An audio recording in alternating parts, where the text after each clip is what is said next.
It's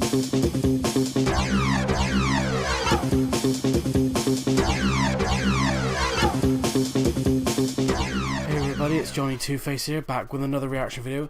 This time I'm reacting to Epic History Alexander the Great Part 1. This is another historic video by Epic History TV. If you haven't heard of them, please subscribe, check them out and possibly subscribe and show them all the support. I'll leave the link to the original video in the description down below so you can watch it without seeing my ugly mug. But anyway, I've never learned much about Alexander the Great, so this'll probably teach me a lot of things. So let's not waste any time. Let's get into this and play. In 334 BC, Alexander, king of Macedonia, began one of the greatest military campaigns in history against the superpower of the age, the Persian Empire. The Persian Empire. Just 20 years old, his brilliant and fearless leadership won him battle after battle. It's amazing how... And in an astonishing 10-year campaign that took him to the edge of the known world, he carved out one of the largest empires ever known. Few men have had such a massive impact on the course of history. Are they using images from the Total War series? He was Alexander the Accursed. Sorry, I shouldn't laugh, but to the west, he was immortalized as Alexander the Great. Well, what do you expect to accomplish so much at such a young age?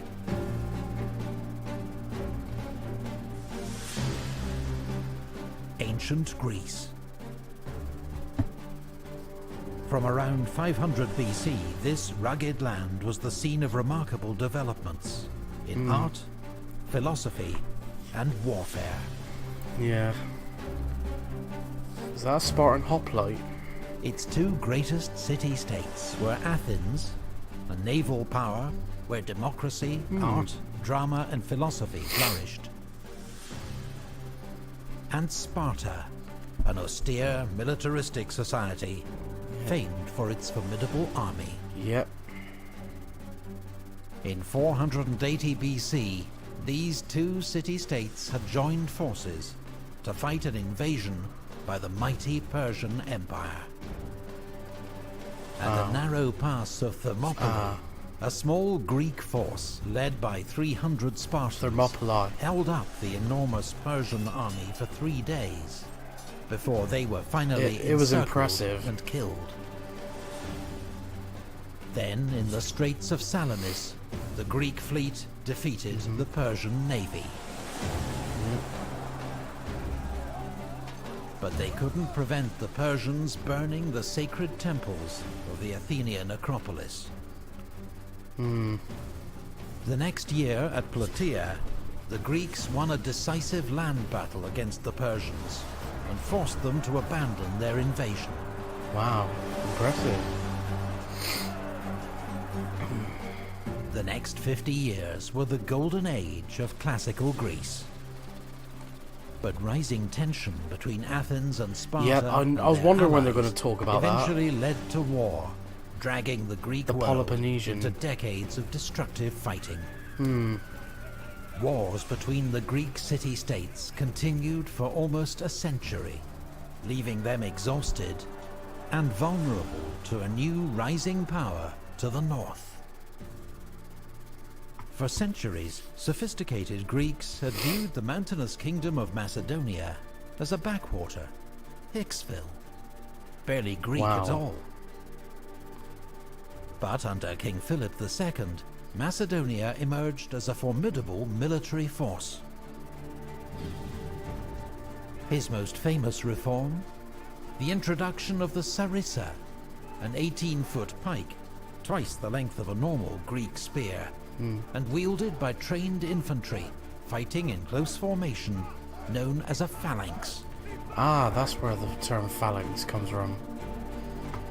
In 338 BC, at the Battle of Chaeronea, Philip's army crushed the joint forces of Thebes and Athens.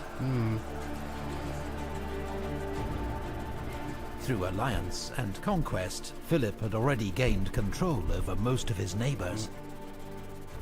Now, following this victory, he united all Greece in an alliance known as the Hellenic League, or League of Corinth, with Philip as hegemon, or supreme commander. Oh, that's where the Corinth comes from. Only Sparta stood aside.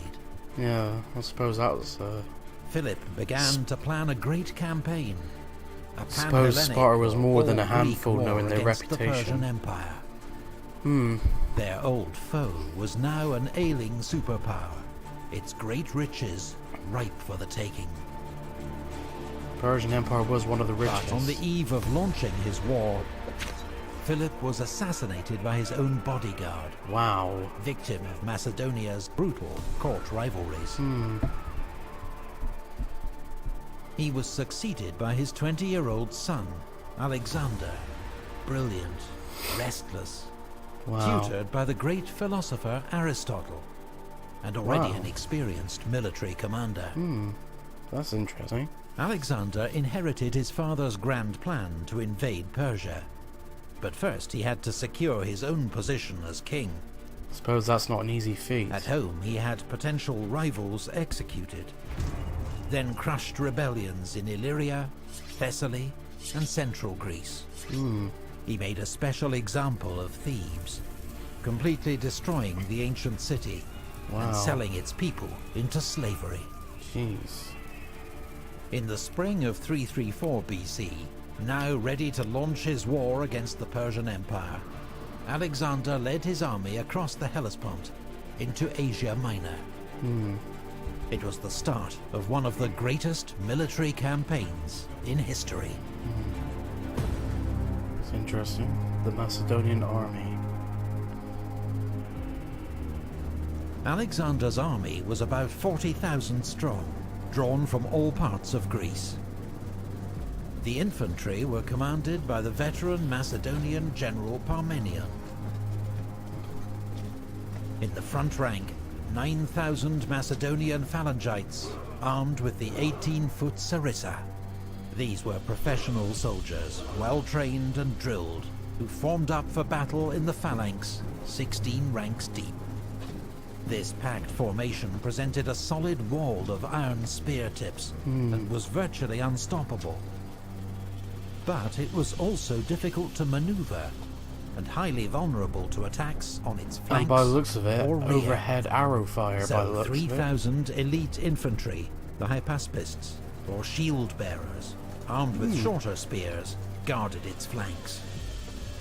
They were commanded by Parmenion's son, Nicanor. The second line of Alexander's army was made up of 7,000 Greek allies and 5,000 mercenaries, armed as hoplites. They took their name from the hoplon, their large round shield, and carried shorter 8-foot spears. A hoplite phalanx was not as effective as the Macedonian phalangites, but still well armed and heavily armored for the time.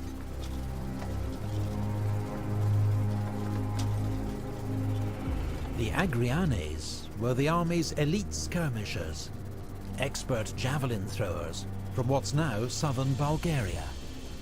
Other skirmishers from Thrace and Illyria were armed with javelins, slings, and bows.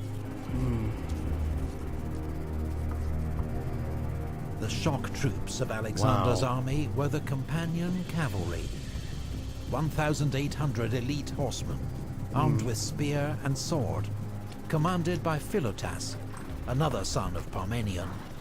Alexander led the royal squadron in person. Wow. There were also 1,800 cavalry from Thessaly, commanded by Callas, 600 from other parts of Greece, led by Erigyeus, and 900 mounted scouts from Thrace and Paeonia, under Cassander. One massive army.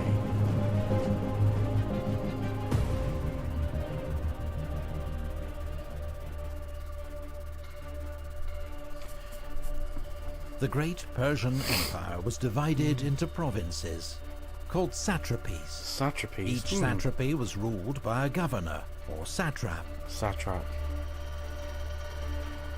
Those in Asia Minor, now threatened by Alexander's invasion, met to discuss strategy. Memnon of Rhodes, a skilled Greek general in Persian service, urged them to avoid battle with Alexander.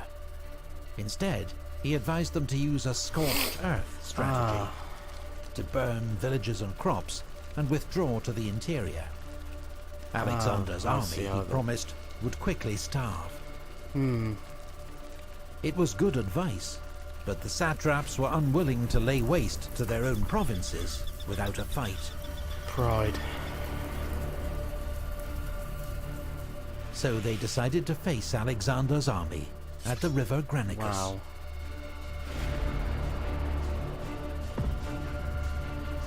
The Persian army formed up behind the river, which was shallow but 60 feet wide with steep banks. Their front line was a wall of cavalry, about 10,000 horsemen from across the empire. Medes and Hyrcanians from modern Iran, Bactrians from Afghanistan, and Paphlagonians from Turkey's Black Sea coast. Behind, in reserve, were the infantry, several thousand Greek mercenaries, a common sight in Persian armies at this time. These men fought for Persian gold, and were armed with the round shield and short spear of hoplites. The Persians may have been unsure if they could trust these men in combat against fellow Greeks, and so placed them at the rear. Alexander, determined to attack and destroy this Persian force before it could retreat, raced to the Granicus with his best troops. On his left wing he posted Thessalian, Greek and Thracian cavalry under Parmenian's command. In the centre were the massed spears of the phalanx, its 6 divisions commanded by Perdiccas, Koinos, Amintas, Philip, Meleager and Crateros. On the right, Alexander himself with the companion cavalry under Philotas, as well as the elite Hypaspists, the Agrianes javelin throwers, and the archers. Alexander, with 13,000 infantry and 5,000 cavalry in all, was probably slightly outnumbered. But ignoring advice to wait until dawn to cross the river, he ordered an immediate assault. He sent a squadron of companion cavalry to ford the river, followed by a regiment of Hypaspists and the Paeonian light cavalry. Alexander, calling on his men to show their courage, then led his right wing across the river.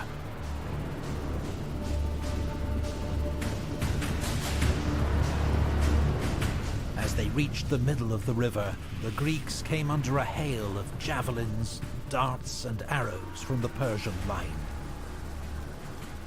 Those that made it to the far bank were immediately charged by the Persian cavalry.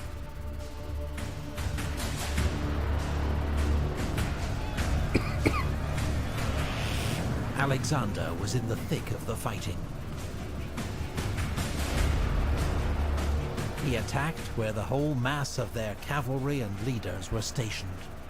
Around him, a desperate conflict raged. Horses were jammed against horses, and men against men. The Macedonians striving to drive the Persians away from the riverbank. The Persians determined to prevent them crossing, and to push them back into the river.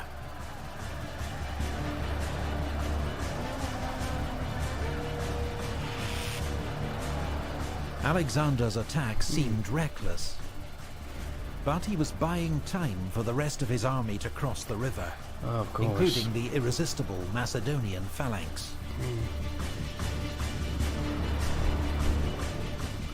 Then, suddenly, Alexander was fighting for his life, charged by 2 Persian nobles. Oh, jeez. Rhoesaces rode up to Alexander and struck him on the head with his sword, breaking off a piece of his helmet. but the helmet broke the force of the blow, and Alexander struck him down with his lance. Then, from behind, Mithridates raised his sword against the king, but Black Clitus, son of Dropidas, anticipated his blow, struck his arm, and cut it off, sword and all. Ooh, that must be quite a scary situation to be in. To be blindsided. Now the Greek army was across the river, and the Persian cavalry faced a wall of Macedonian spears. Yeah. Most turned and fled. Yeah, because horses would not go in towards spears and pikes. The speed and shock of Alexander's attack meant Persia's Greek mercenaries hadn't even had time to join the battle. Alexander, in a blood rage, or possibly regarding these Greeks as traitors, ignored their appeals for mercy. The mercenaries were surrounded on all sides and massacred. Yeah, that's the only bad thing about being blood drunk. Alexander had won a great victory. Asia Minor now lay at his mercy. But the Persian Empire was still a land of immense wealth and power. Already, it was mobilizing its vast resources to face him. I suppose if Alexander after was to that conquer this empire quickly and take his place in history, he'd next have to face Darius, King of Kings himself. Research and artwork for this video comes from Osprey Publishing's extensive range of books on ancient history. Every Osprey book examines a particular battle, campaign, or combat unit in authoritative, meticulous detail. And with more than 3,000 titles, they cover everything from ancient warfare to modern conflict. Visit their website to see their online catalogue. OspreyPublishing.com. Huge thanks to the YouTube channel Invicta for their help in making this series. Ideal. You can find out more about the remarkable life of Alexander the Great in their Moments in History series. If you'd like to help us make more history videos, please visit our Patreon page